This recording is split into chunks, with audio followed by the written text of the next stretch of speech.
Hello, everyone. Welcome to Grief Angels podcast. I am your host, Rose Gichure. Grief is something that we all experience, yet we don't talk about enough. At Grief Angels podcast, we show up for our grief and we discuss all things grief. I'm super excited about this first episode because I am joined by one of my friends who we're going to discuss a very interesting topic today, which is time heals all wounds, or does it? People like to say that time heals all wounds, but does it really? And we will jump into the episode now. At Grief Angels podcast, we're going to have different discussions around everything grief. We'll get to hear stories of people who are grieving and have allowed us to get a snippet into their lives about what their journey has been. We'll get to hear from therapists and other professionals in the grief world who will come and talk to us about what the grieving journey actually just looks like. We'll also get to hear interesting and maybe even crazy topics about how to deal with grief and the crazy stories that you probably did when you were grieving that you're either ashamed of, in a sense, because grief does make us very, very vulnerable. We'll also get to know how to show up for your own grief if you're grieving today, or how, most importantly, can you show up for somebody else who is grieving? How do you support a friend who is grieving? We'll get to learn all that along this journey. So join me as we demystify this thing called grief. So today, like I said, I am joined by one of my closest friends, Rita. I'm so happy that you have agreed to do this with me. Of course. And to just give us a view into what your grief journey has been. It's not an easy one, obviously. So thank you very much for that. But I think you're mostly here to help me get through this first episode because, it's been a long time coming. I have experienced grief. You have experienced grief. So let's talk about that. Tell us about yourself a little bit and what your Yeah. grief journey has been. Who did you lose? When was it? How has it been for you? So first of all, before we even go to who am I, I'm super proud of you that Thank that you. you've decided to take this step and come into Thank you. to a space where you can, by different stories and people hearing it from different angles, that grief being as lonely as it is, Yeah. you are in amazing company.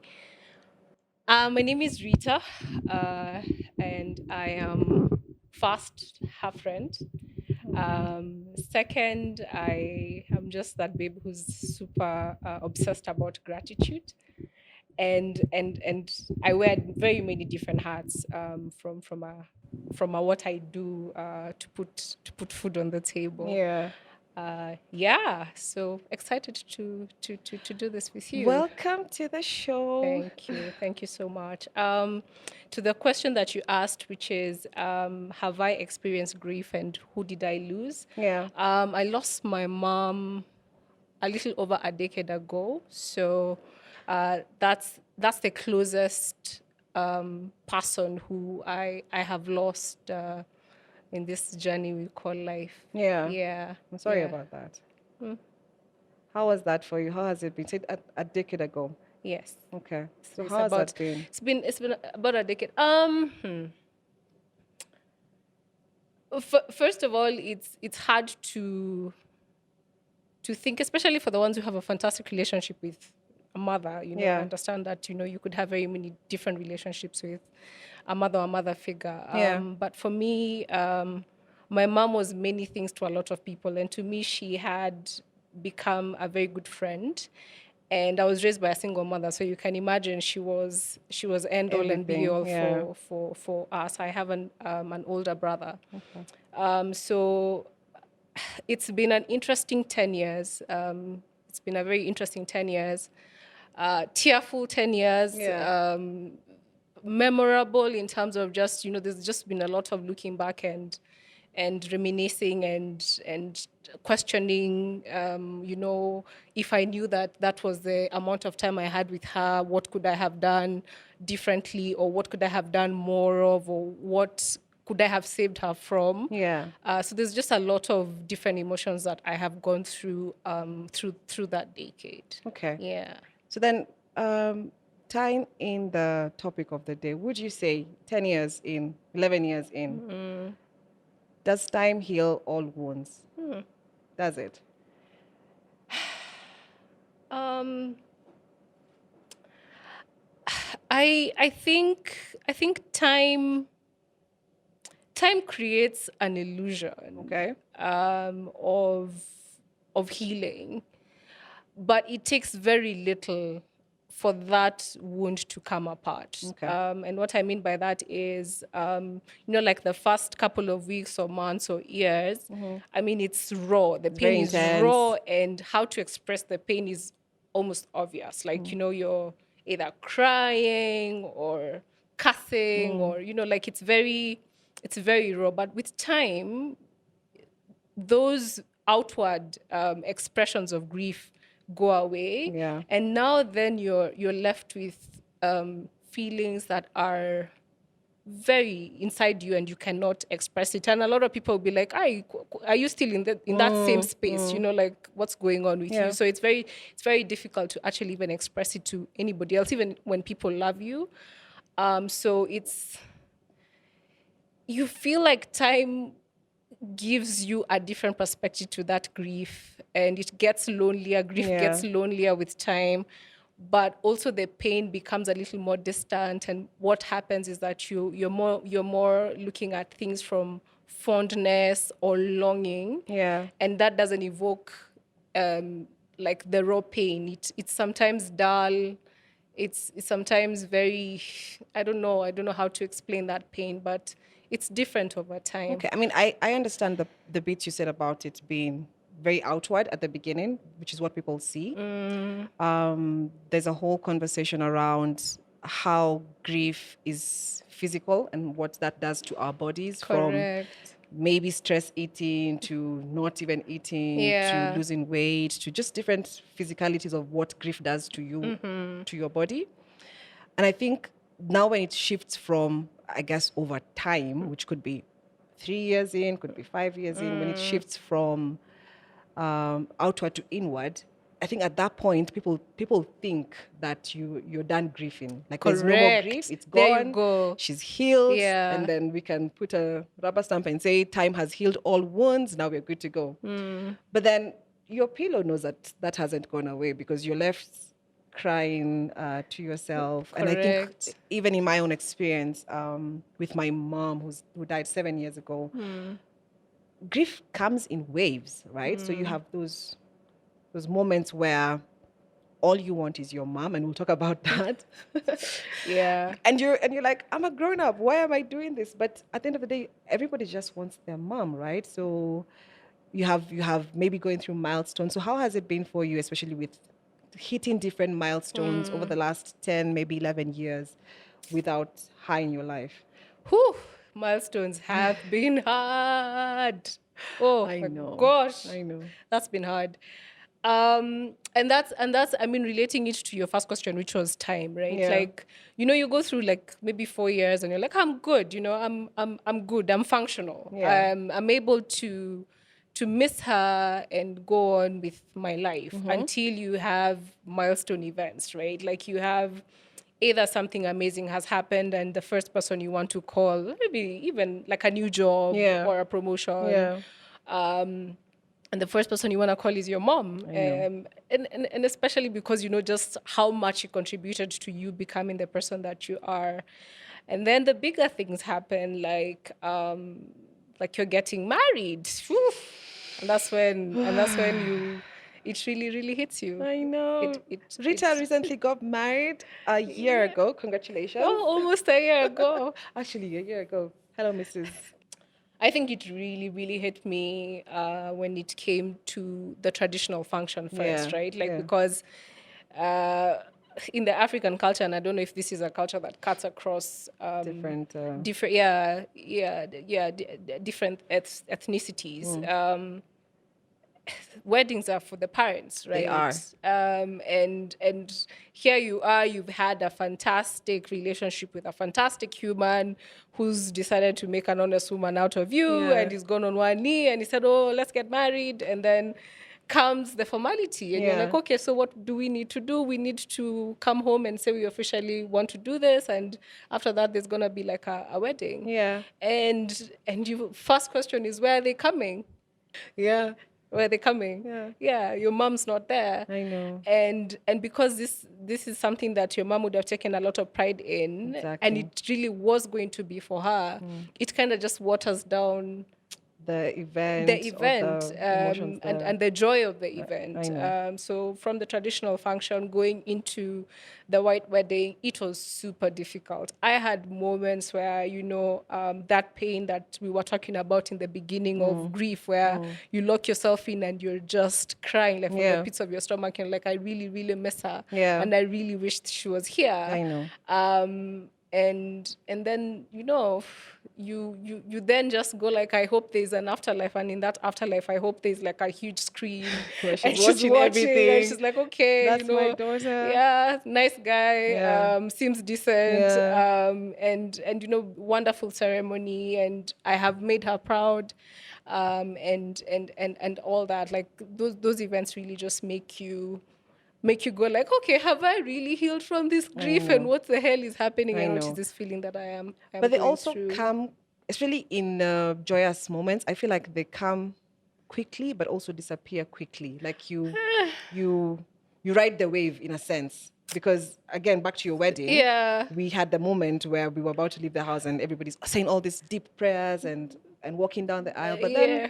But then we shifted into the wedding itself and It's and the right. emotions of the wedding. That was very different. So I think it depends on the I don't know though, like, because I had so many moments during my wedding, on the day. like more moments than I care to admit. Like Okay, there were just okay. very many moments. Like the point where you're handed over the prayer, the point you're handed over, the point where my brother walked me down the aisle. That was really nice. Yeah. And I felt like, he's the only other person who'd understand just you- what it would have meant for my mom to be Be there. here. Yeah. And then the dedication, like there's so many moments where your That you parent, keep- yeah, okay, the parent should point have where you're been. handed over. Yeah. Then after that you're dancing, and there's no your mom nodding at you. Like I had so many moments up until the reception, and even you're thinking about fast dance and all Yeah. those things that would have happened. And yeah, I mean, I think for it was myself, hard. I think for myself as well, having lost both parents, I think about things like that. So I haven't done the whole wedding thing, but I always wanted to Yeah. go like, who's gonna walk me down the aisle? And then that now being a mom to a little daughter makes me think about her dad is there. Thank you, God. Yeah. I hope she gets to do that. I won't do that with my dad because he died a long time ago. But I hope my daughter gets to go through life and gets to The hey, milestones but here and we get are. to have the daddy daughter dance and him walking her down the aisle. Yeah. So I think losing a parent also makes you very fearful when you become a parent yourself because you're like, and going through the pain that you went through when you lost your parent, you're like, I don't want my daughter to go through this, but it's a circle of life, I think. Correct. There's a thing that my mom used to say all the time. She used to not necessarily prepare us, but she, I think, built us for the eventuality of when that happens. Yeah. It doesn't mean that it makes you immune from grief. It's just Right. that when the moment comes, you will sail through it the way you did with grief for death of somebody else in the family. Yeah. Like you will be able to sail through it. Okay. So then And there's actually something that we talked about off camera a little earlier on when we were talking about just how the different forms of grief. Like you said something that was super profound, which is nobody, it doesn't matter how much money you have, yes. you can't pay away grief. Like you Yeah. can't, there's no amount of money that can save anybody from Yeah. grief. Like it's a matter of when, not if. If there was an immunity package out there that you're like, I'm going to pay $1 million to not have to go through this, Yeah. people would pay for that, There you right? go. But it's grief. You can't really run away from it. It will find you wherever you are. Yeah. And I think part of the Grief Angels podcast is to just help people understand that it is part of life. And then embrace it and say, okay, here we are. How do I face it? I will have hard days. I will have easier days. Some will be dark days. Yeah. So how do I go through those? And I think one of the things that has worked for me as a person who's been grieving a ton of grief for the last 20 years is just embracing the feelings. Like, what am I feeling in that moment? Am I feeling anger, for example? I carried a lot of anger with maybe the death of say my brother, and we'll get to hear my story because I've lost my brother, my mom, my dad. I carried a lot of anger and maybe even regret because of like, we should have done this instead. If it's a medical decision you made, you're like, why didn't we go this Yeah. way when we went this way? So you carry a lot of those emotions with you. But I think what helps is to stop and say, okay, take a step back and what am I feeling in this moment? Am I feeling anger? Why am I angry? Who am I angry at? Like just break down the whole what, why, when, what if, those kind of things. Yeah. And then if it's regret, again, if it's sadness, if it's whatever it is, if it's just allow yourself to go through the emotions, because running away from them or hiding or ignoring them, pushing them back of your mind doesn't help. It really doesn't. Yeah. Yeah. So I've mentioned dark days. Do you Yeah. have dark days? And what do you do on Dark your days. darker days? Do you have any dark days? Yeah, so the first couple of years there were many dark days. There were Yeah. like super many dark days, and yes, there was from overindulgence in terms of food, or sometimes even spending a lot and Yeah. and deciding, oh, I'm gonna go for this trip. I don't care. You know, you're not even thinking about, okay, do I even have money when I come back? You know, Exactly. there's just so many things that you make in the spur of the So many dark poor days. decisions. Yeah, Yeah. many poor decisions that you make Yeah. as you go. Yeah. But the dark days, some I've become a little more distant, Okay. or like the space is it's spaced out. But and in those dark days, I've talked about like the milestones, the weddings and those things that are you're like, only my mom, you know, like Yeah. only my mom would get this, or only my mom would really Understand. really appreciate this, or I wish I could I wish she was here so I could buy her this, or I Yeah. could show her this, Yeah. because now I can't be able to do Yeah. it. In those dark days, and anniversaries. Yes. Oh, Yes. Because I was gonna ask anniversaries. you what happens Yes, with the death yes. anniversary or Anniversary and birthdays. and her birthday. What do you Yeah. do on those days? Her birthday. So anniversaries and birthdays, I gravitate towards my brother Okay. a lot. And him and I kind of have the, like, it's just unspoken, but we understand, you know. Yeah. Like I know we are equally yoked in that way. Like I know he's also grieving on and she was big on birthdays. Yeah. Like I am, if anybody knows me, they know I obsess about birthdays. I know. Yeah, it's a bit creepy. Yeah. And I got it from her. Okay. Like it was super intense for her. Like birthdays were everything for us. And on her birthday, I make a point of having cake and having some time alone. Yeah. Speak to my brother a little longer than I would speak to him on any other day. Reminisce and the reminiscing is not something that I do intentionally. Yeah. Like it just happens. Yeah. On her anniversary deaths, the first 5 years, I would go to her grave and spend time. Sometimes I'd go with my niece. Sometimes I'd go with some friends. Yeah. Now I don't do it every year, and, Yeah. and that also just speaks to how How it grief evolves. evolves, yeah. Exactly. Yeah. How time is just that thing. And go for church mass. And some family members who would remember, Yeah. just try and stare on people who are Were close to her. close to me or work close to her. Yeah. And just do something that just marks the day. Okay. Yeah. Okay. That's I wish I met your mom. Yeah, you guys would have gotten along like a house You on would have fire, loved by my the mom. way. My Oh, mom would really? have loved you for sure.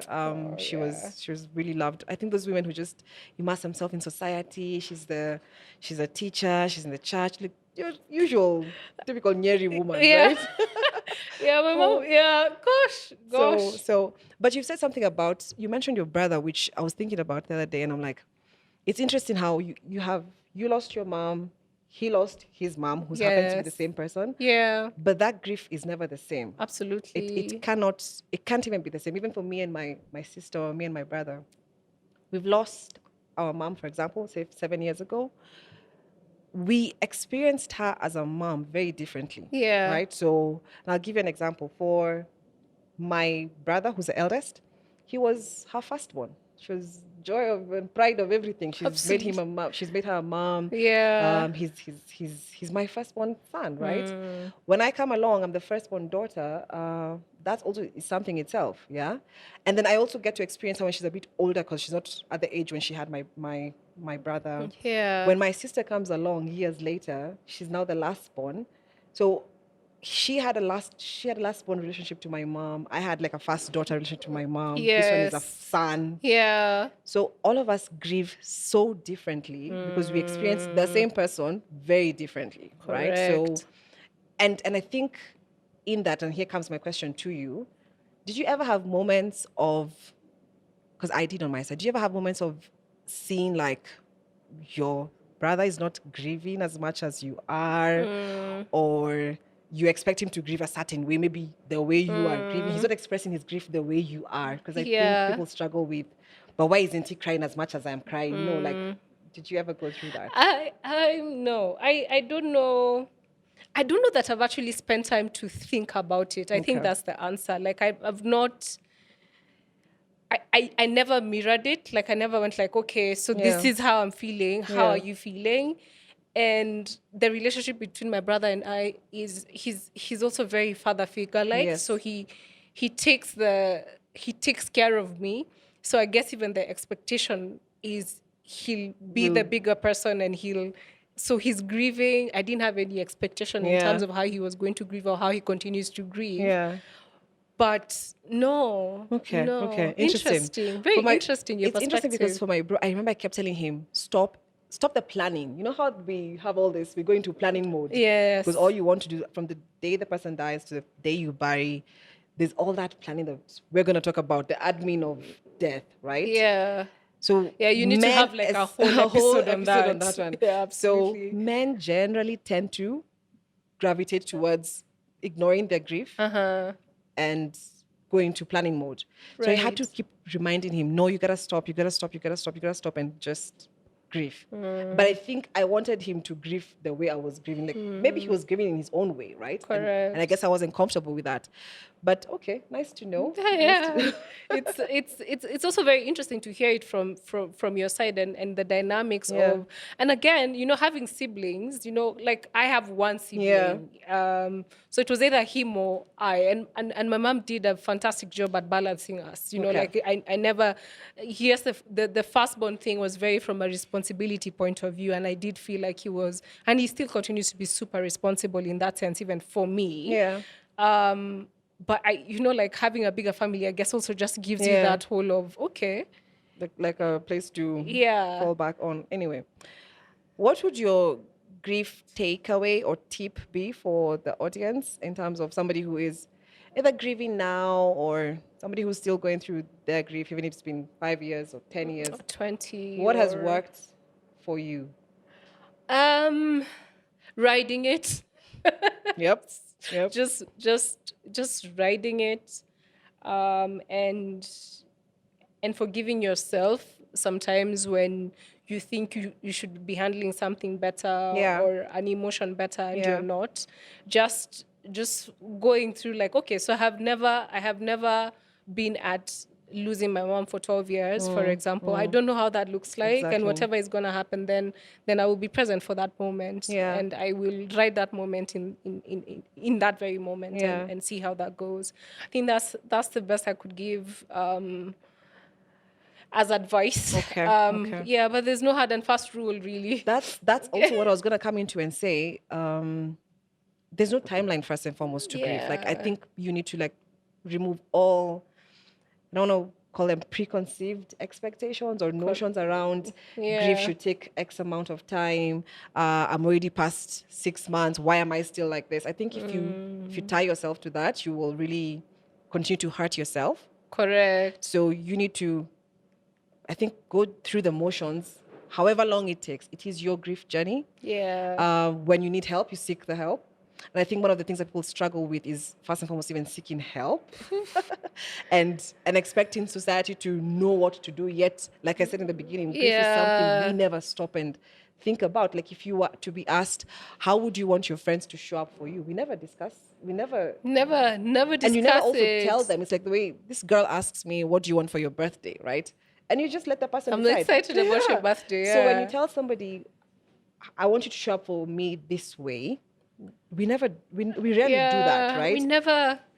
we never, and that's the interesting thing. Sometimes, like, and especially when the outward grief is done and you Yeah. just have inward grief, and sometimes you literally want somebody to be Show there up for for you, you, yeah. but you don't know how to ask for it. And sometimes you can even look at friends and go like, but these friends are not there for me, or my partner is not there for me because Yeah.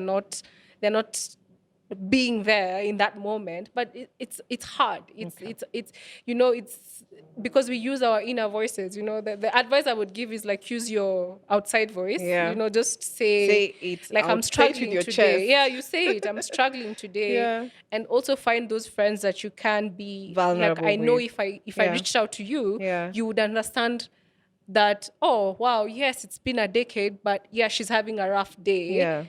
in regards to losing her mom, and I know it's going to be a very safe space. So find those safe spaces, and in those safe spaces, go through those moments Yeah. and deal. And as you said, I mean, it's hard to ask for help, whether it's professional help, because sometimes you do need You do professional need to help to ask, go yeah. through grief. Sometimes you could be conflicted in terms of even from a spiritual point of view. Yeah. And you're like, where is God in all this? If you're a believer, that is, Yeah. or I mean, if that's how your that's how your belief system Yeah. looks like. So you kind of just have to.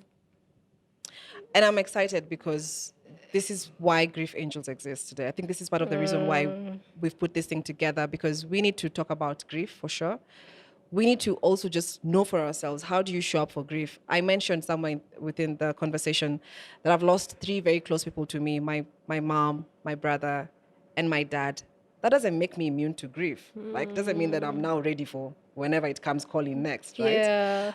But through those experiences that I've gone through in the past, I guess, and I hope that when it does come to that time, Yeah. I'm able to show up for myself first. So then I need to figure out, what do I need to do? And then also, how do I even ask for that help from somebody else? So we're going to demystify, how do you support a grieving friend? Because a lot of us are struggling with things like that. How do you deal with even just conversations like, what does child loss do to a marriage? Like, I can't even wait for a conversation like that, because it's heavy. It feels very heavy. But people have gone through that, and people are struggling with that. But yes, we will demystify all that. So thank you very much for watching this. I am your host, Rose Gichure. And I thank you very much, Rita, for agreeing to give us a snippet into your life Thank and you for into your having grief me. journey. Yeah. We have learned a lot, and we hope to have you back on the show. Sure thing. Thank you very much.